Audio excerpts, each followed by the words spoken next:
Hello, Tom Lebecki here with the latest edition of the New Theory podcast. Today we've got a very, very special guest, Lindsey Walker of Walker and Associates, and she is an amazing PR and media specialist. She has a great company, and we're just happy to have her on the show. Lindsey, welcome to the New Theory podcast. How are you doing today? I'm doing amazing. Thank you so much, Tom, for having me. It's my pleasure. So we just chatted a quick bit, and we're chatting a little bit over email these last few days, and kind of setting this up. So you're working in PR. But before we get into your professional life, give us a little background. Tell us about your formative years where you grew up, and what makes you you. Yeah, absolutely. So I am from St. Louis, Missouri, born and raised. I've always had like a strong love for all things media. As a little girl, I grew up listening to the radio, on my way to school, watching the news while I'm eating breakfast. And so, as I look back on what led me to, publicity and connecting the dots and all the things, I really like it was kind of ingrained in me. And so I just have always had a love for, like I said, all things media. I love to read, and I, have journaled since a little girl. And so all of these things, again, just kind of really molded me, and kind of groomed me, if you will, for the industry. I am a go-getter. I started my company at the age of 21, Nice. had no idea, how to run a business. All I knew was that I wanted to do PR, and here we are almost 10 years later, and I'm just very grateful for the lessons that I've learned along the way. I'm also very resilient. I am a stage 4 cancer survivor. And so, Whoa. I have a new outlook, obviously, on life, and I'm just super grateful. Wow. Well, congratulations on that, and that is by far the biggest accomplishment possible. How has your outlook changed, after, and hopefully you will continue to be okay for as long as for infinity. But how did your outlook change, after you were cleared and survived? What type of changes did you make? We'll focus on professional, because obviously I don't want to get too personal, but professionally, what are some of the things? Because you know what happens, if you get sick or things happen, sometimes people kind of go the opposite way to, like, oh my God, it's not worth it. And they rethink things, and like, it's not worth it.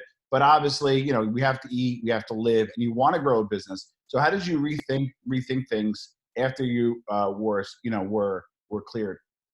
Yeah. Well, first of all, thank you so much. And like one of the biggest things that I can say about my experience is that it really caused me to take a look at, what I wanted and what I was doing everything for.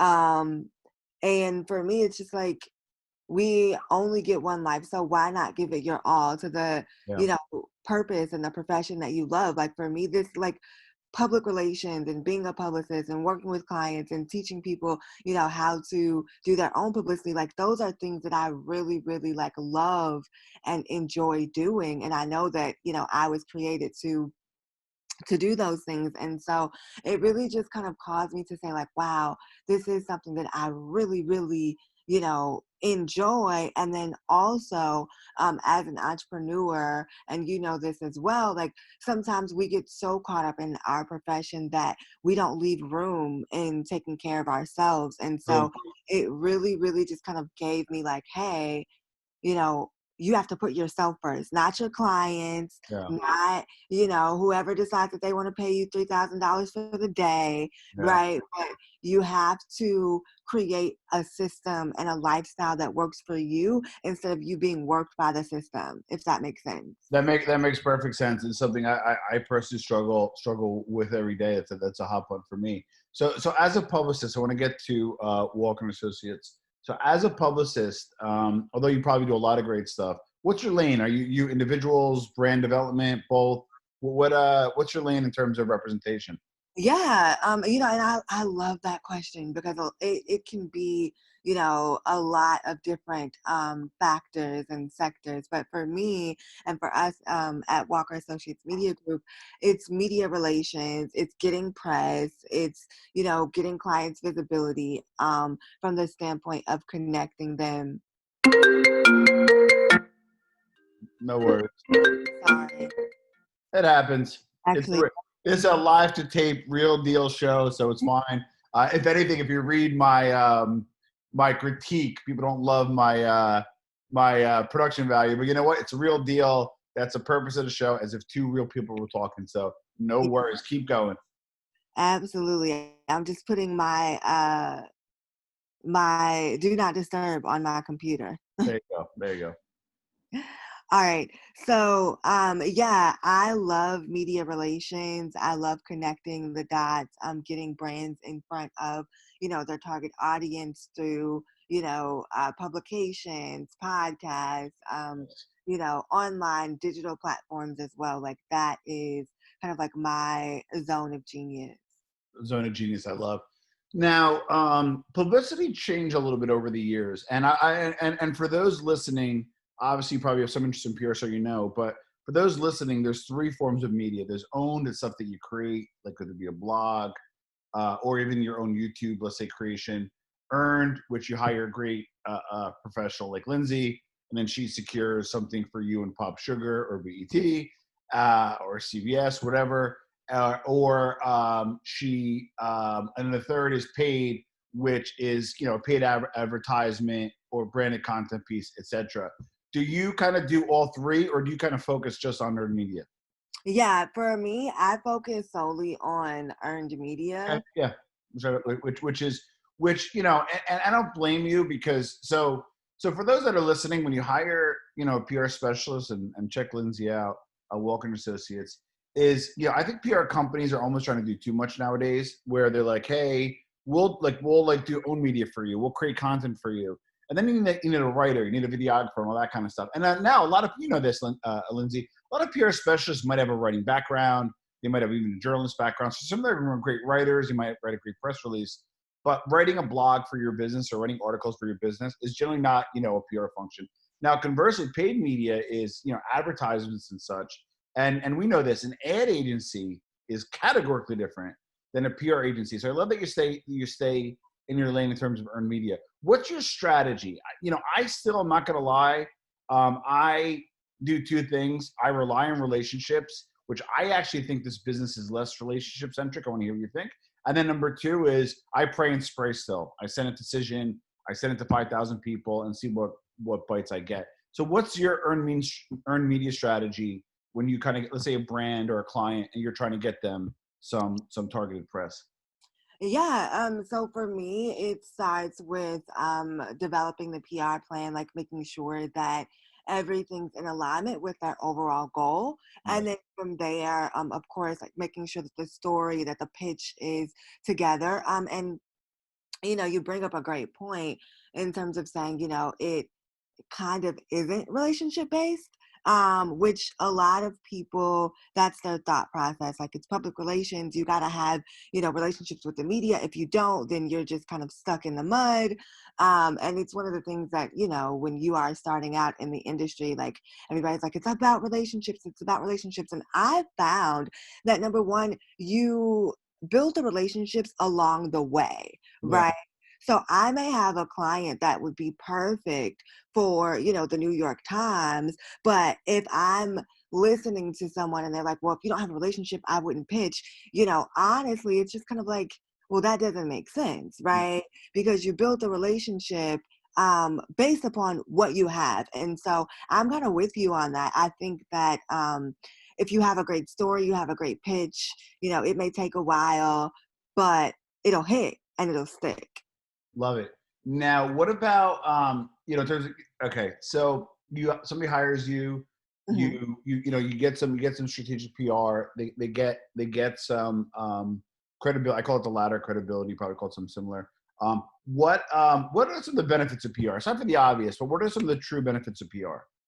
Yeah, one of the things that I like recently posted on my Instagram, maybe about 2 or 3 weeks ago, is if you want sales, hire a sales coach. But if you want to leave a legacy, hire a publicist. Okay. Um, I think that a lot of times people get so caught up in, I want to hire this PR firm because, I'm trying to get recognition for my product. And yes, that's one benefit. But the overall benefit of having a publicist is about the legacy of your business. It's about creating that sustainability in the marketplace. Okay, I'm with you. So you're a very nice person, and you seem probably you are very. I can tell you're great at client management. However, how do you coach people? How do you coach clients off the ledge when you have a successful PR campaign? You get the unique visits, you get the impressions, you get the eyeballs, but they're like, "Hey, I didn't get any sales." So how do you explain to folks? You kind of you started to explain a little bit by saying sales coach, but we have some folks who are like, "Hey, oh my God, great! I got you in here, I got you in there," and like you're high fiving your team, and they're Yeah. like, "Well, I only sold one unit," and then like you kind of politely and nicely say, well, PR is totally different from sales. So in your opinion, how do you coach a client and expectations to let them know that although PR is super necessary, it's vastly different than sales? How do you walk us through that? Sorry. Yeah, absolutely.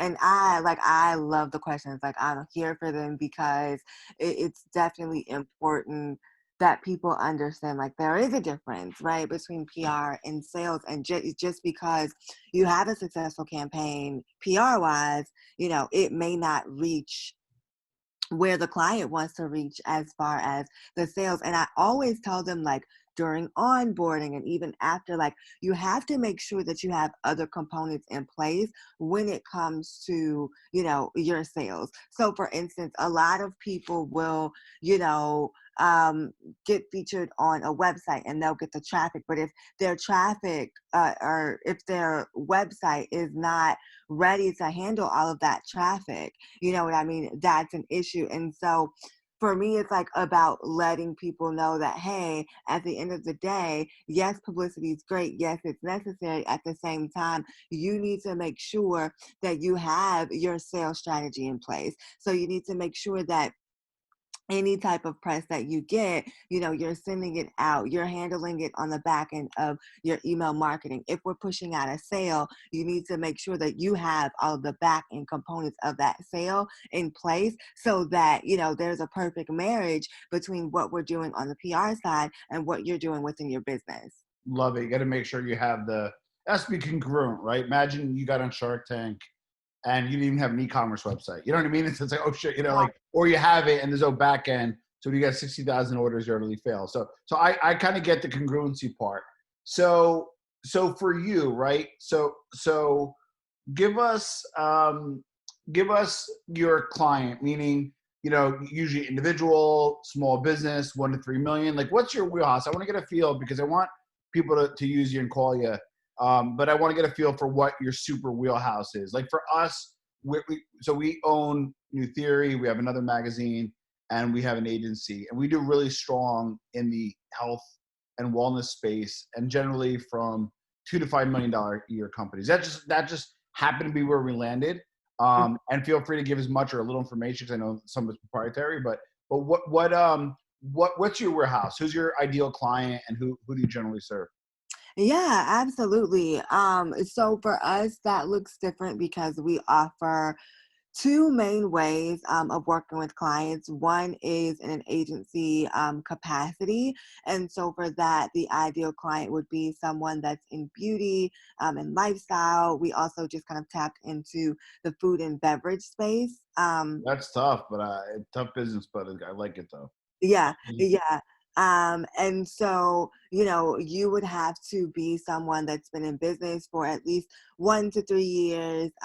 You know what I mean? Making sure that you've tested your product out, making sure that it is, viable, making sure that you have everything worked out in terms of, okay, your target market, that people love it, that they like your food, that they, like your lipstick or whatever. And then we're able to kind of take you through our process and the phases, that we walk clients through from a publicity standpoint.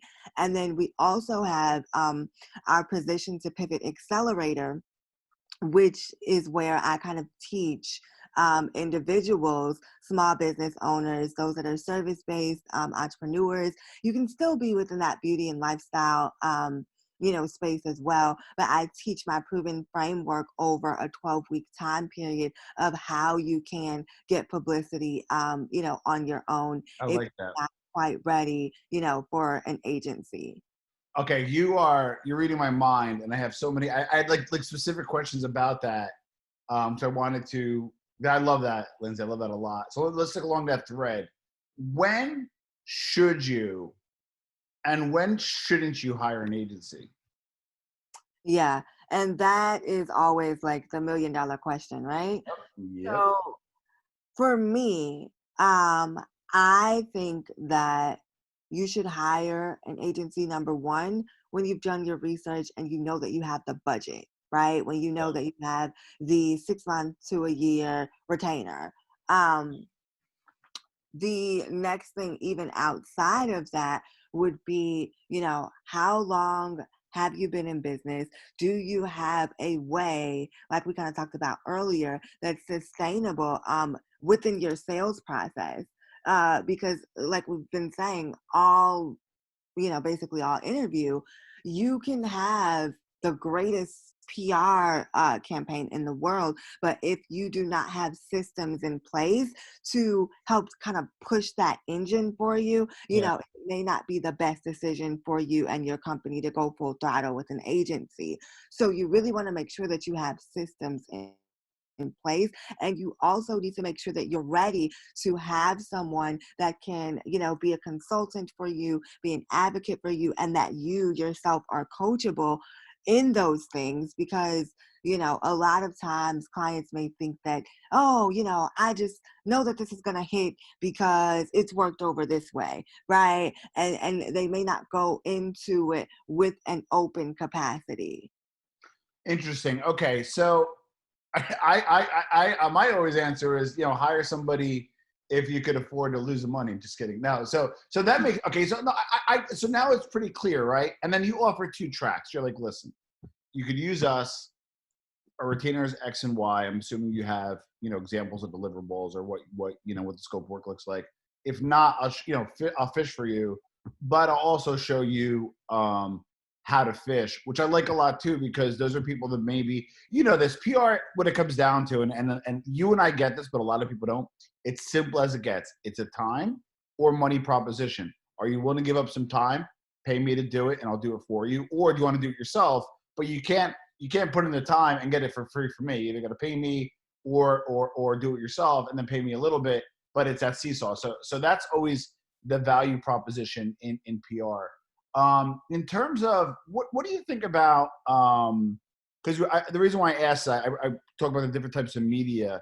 What do you think about pay to play media? Let's just say you have a bigger budgeted client and whatever reason, just there's an outlet that is of interest, a target outlet, and whatever reason they want to be compensated, whether above board branded content or we all know, hey, PayPal me, I'll get you in. What do you candidly and honestly feel about pay for play? I am so, so glad that you asked me this question. Yeah. I recently did like a live on Instagram about this. Oh, nice. I am not here for pay to play when it comes to getting publicity, because to me, it takes away the true essence of what it's all about. I always tell people, and I'm a firm believer in this, that, advertising is essentially what you say about you. We spend, and of course, I've done Facebook ads and Instagram ads and that type of thing.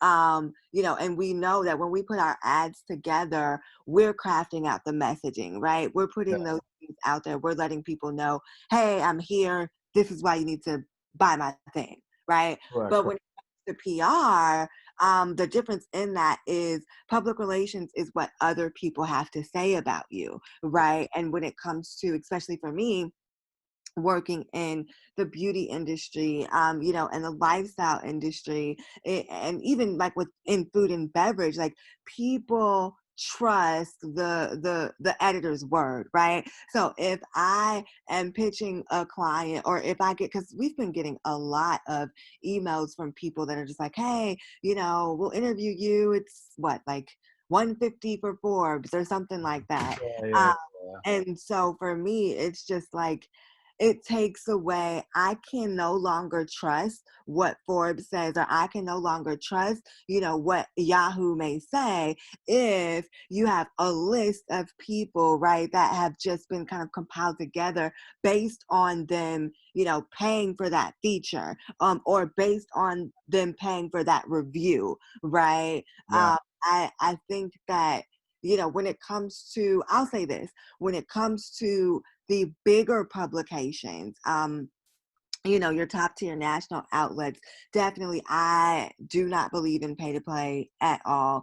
I do understand that when it comes to the world of influencing, we're in an age now where influencer marketing is just kind of taking over. So I do understand, like, paying for a post or whatever the case is, but it just depends. But overall, I just strongly, strongly, strongly believe in earned media, and not pay to play when it comes to, like your Forbes, any of your New York Times, Yahoo. Like, it takes away from the ethics and the journalistic oaths and all the things in that regard. So you Yeah, know, I I agree with you.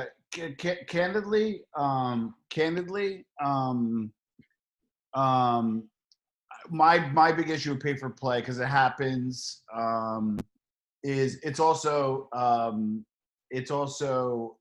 not strategic. It's more tactical than strategic. So imagine, like, you get a piece for somebody, like, you disclose to them, hey, it's pay for play. They have the chops for it. They have the ethical. They're okay with it ethically. But then, like, you do it here one, you do it there one, you do it there one, and it's like tactical. It's not strategic. Like, you're saying the right things. Like, I need to build a vision here. I need to build a strategy, and then I need to get the placements around the strategy. And if somebody wants to get paid for that, that's their right, but then it's not part of your strategy. So I like that. But what do you do? And you can give an example if you like or not. You don't have to say the brand or whatever, because you keep it. But give me an example when you're behind on a campaign. You kind of, promised X amount of placements, or, just whatever reason, the campaign is not going well and you didn't really hit your stride. Give me an example of one time where you had a campaign not going well, and what did you do to kind of turn around and fix it? Oh gosh. Like, that's the thing, is Hmm. sometimes we do plan, and, things just don't happen the way that we envisioned for the campaign. And so for me, at that point, I always go back to the drawing board first. I will, reach out to the client, we'll have a meeting, and figure out what the disconnects are. If there's something new that I can pitch, right? If there's something that we can revamp, like, how can we kind of make this work, right?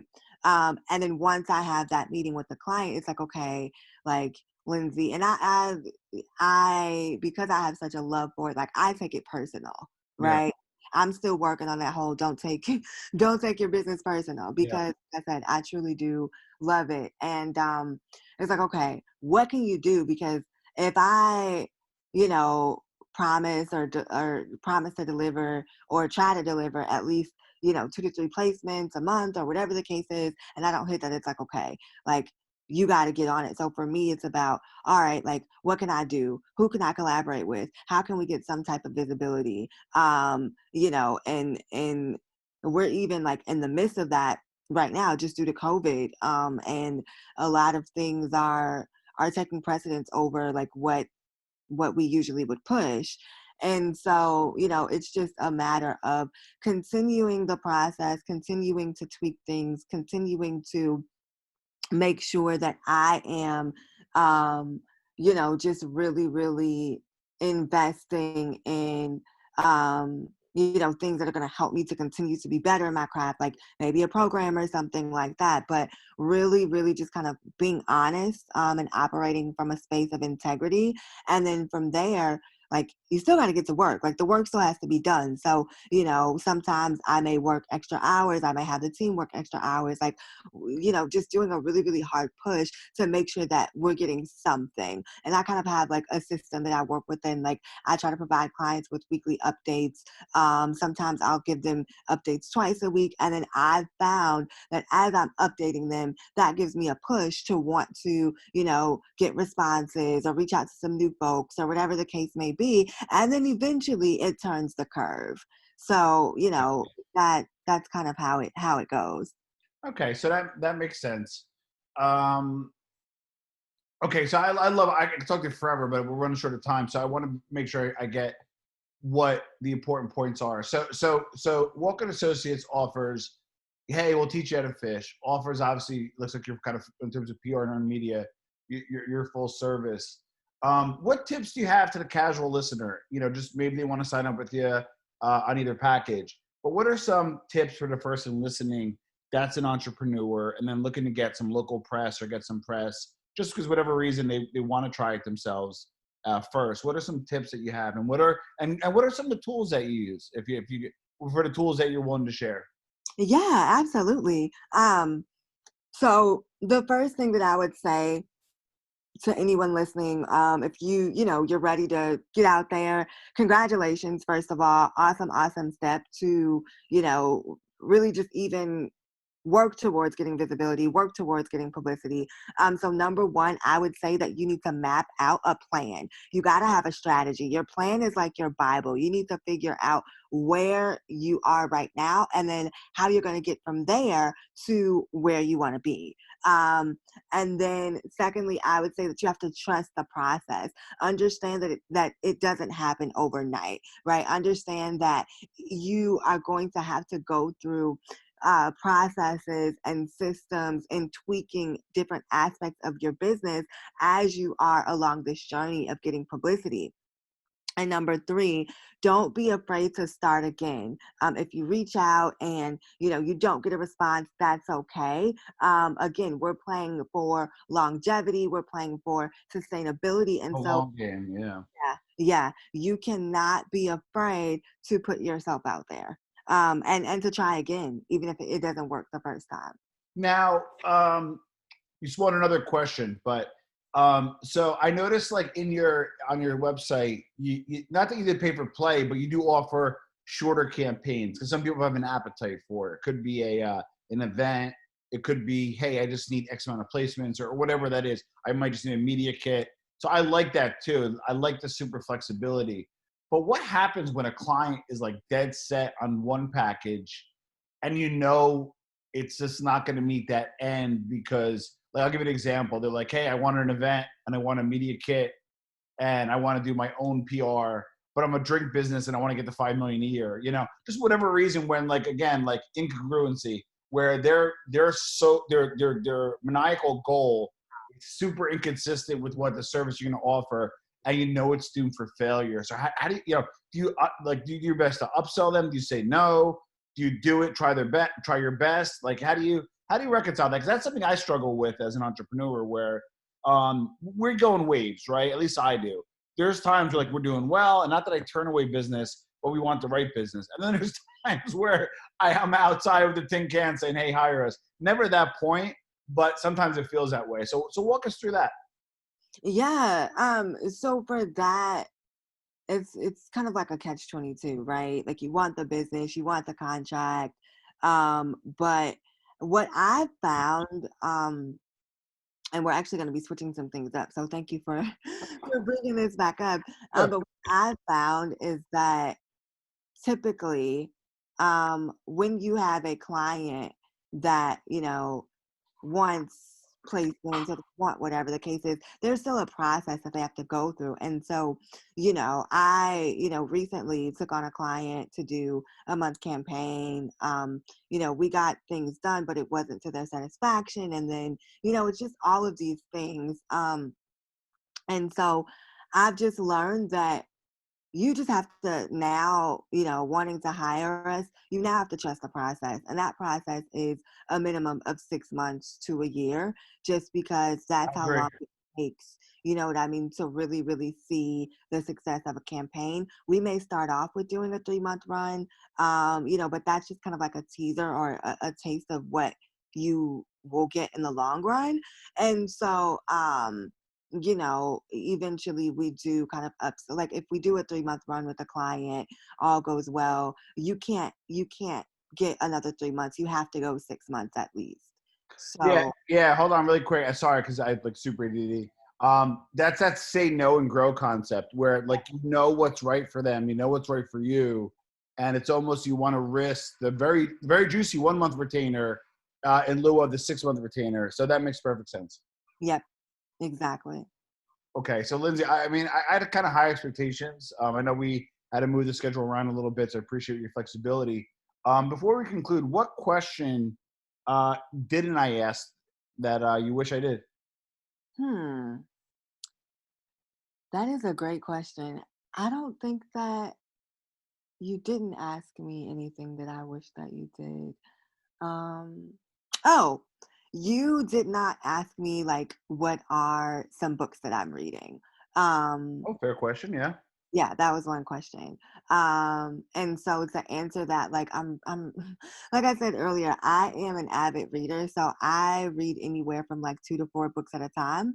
Wow. Um, on the, you know, personal just development side, I'm reading a book called It's Not Supposed to Be This Way, by Lisa Turquoise. And then I'm also reading Profit First. Um, and yeah, I'm loving both of these books right now. I love it. So hold on. So it's funny. Okay, so profit first. Why? I'm gonna make an assumption here because I did this, and you're welcome to say no. You're wrong, Tom. But for me, and I think you might have as well when you started your business. Why did we not put profit first? Like I literally had this like sort of mentality. We don't need to make money. Let's just grow. Let's just keep everybody happy. Let's just have fun. And then I'm looking at the bank and I'm like, I'm losing money and or not making money. And I'm like, wait a second, I'm supposed to be a business. Were you kind of guilty of that in the beginning too? Yes, yes.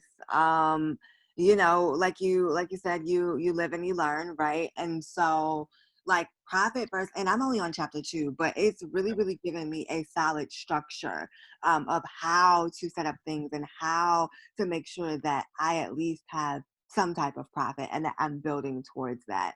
And it's one of those things where like once you see the breakdown, it's like, dang, like why didn't I think of this? Or you know what I mean? Like, why wasn't I having things at this space? But I think it's just also, like you said, like you start off and all you know is like, hey, I'm a business owner. Let me figure this out. Like we're in the trenches, we're figuring it out. And so I think that it's just one of those things like the more that you know, the more you grow towards becoming what you ultimately, you know, want to become. Got it. And it's not those are those listeners like, man, I always got to make money. I make money first. It's not that easy in the beginning, especially when you have employees, mouths to feed, all that kind of stuff. What one last question before we conclude, because I was supposed to be on 10 minutes ago, but I could talk to you forever. I love it. And those people still listening, you got to check Lindsey out. And this was a great podcast. My last question to you is, did you get wrapped up in, I mean, and I do more marketing, so maybe it might apply to more marketing, but the startup group, the, hey, we have this great product, this great drink, this great whatever, but we have no cash. Do you want some equity, or can I pay you a little bit? And I promise you when we get to 10,000 units, you'll be our person. Let's, get rich together. All those promises and all those things that, you come across as an entrepreneur, earlier on, and people just think your services are free. Sorry about that. Are free, but they're not. So have you successfully avoided that over your career, or did you kind of get roped in? Did you ever do one that was successful? Because I probably had 3 or 4 projects where I worked for free or nothing in exchange for quote unquote equity or promises. And I'm like, you brought up a good point earlier. Hey, you need a 6 months budget to work with me. If you don't have it, then go kick rocks, right? You didn't say it that way, but I do. And I have a feeling that might have come from experience. So have you had experiences where And did you fall into the, hey, work for us for little or nothing for equity and or a promise? Or did you kind of steer away from that successfully? Yeah, you know what? I have steered away from the whole equity thing. For me, it's like if you can't give me cash, I'm okay. Like I need the cash. Like let's be honest. Love it. Um, but I will say that, if there's a brand that I really want to work with, I may have gone outside of the, scope of my retainer, for that particular brand. So I think that in the beginning, and you're even making me feel better. Yeah. In the beginning, I think we all just kind of go through this journey of having to figure out, who we are as entrepreneurs, what we stand for, where we want to be. And, you have to make those mistakes along the way to figure that out. So I think that it just all goes back to what you want to do ultimately, right? That's why we get in business, so that we can have autonomy and freedom. But at the same time, even that has to come with a sense of having boundaries and parameters in place. And so, I think that I think that it just depends on if you really foresee it working. So have you had, just because I'm curious, have you had any of those projects like work out? Um, Well, no, because I had 5 projects that were needed funding, okay. and 3 got funded. 1 actually made it to market and is just like not doing well and categorically failed. So I have a little bit of a sour taste in my mouth on that subject. Because I'm entrepreneurial, and if I believe in a project, and now it's just simple math. Like meaning, if somebody comes to me and you're my partner or you're an associate who works for us, you got to get paid. Like you may not get access to that equity, and if you do, it'll be super diluted because a company owns it, right? I can't give equity to employees individually. So I'm like, listen, you want Lindsey or Joe or Jane or whoever to work hard. Um, they got to get paid. So now I'm just very transparent. Lindsey, it took me a really long time to be able to say you can't pour from an empty cup, which means we need to make profit. Number 2, I'm not here to pay my people to work for you with my money. And I know that sounds obvious, but it probably took me about 5 years to be able to say that. So I have done it. I stay away from it. Why not raise money? Like if your project is so good, you're going to need money anyway. I get so nervous on the marketing side. There's 3 things you need. You need acquisition costs. You got to find a customer. You need to keep a customer, which is, retention. And then you need to maximize the retention by lifetime value. So these are the costs that are inherent in every business. And just some people are like, well, I have an $80 product. Let's say you have a drink for $3, right? What's your acquisition cost per drink? Well, I don't, 0. Well, then you're not going to have anybody buy it, or your acquisition costs may be more than what you're selling it for in the beginning. And it goes down over time by having a PR agent, by having all that kind of stuff. So yeah, it's a super sensitive subject with me that I lost like 2 Ferrari money over this, and it makes me sick, but it is what it is. It makes you a better entrepreneur. It makes you a better business person. And anyway, sorry. I feel like I'm on a podcast now, right? I appreciate it. No, it's just a sensitive subject to me. That's why I always ask it to Yeah. folks. And I'm glad you kind of dodged that bullet for the most part. And for me, I'm just doing some makeup, and it kind of is what it is. So, Lindsey, how can we find you? Yes, so you can follow me on Instagram. I am at Lindsey, that's Lindsey A Walker, Walker, on Instagram. Reach out to me. I love connecting with people. Let me know that you got a chance to listen to the podcast. You can also go to our website, which is www.walkerassoc, that's ASSOC, mediagroup.com. And check out what we have going on. And yeah, like reach out to me through email. I would love to hear from you guys. Love it. And check out Lindsey Walker, Walker and Associates. Thank you for being on the podcast.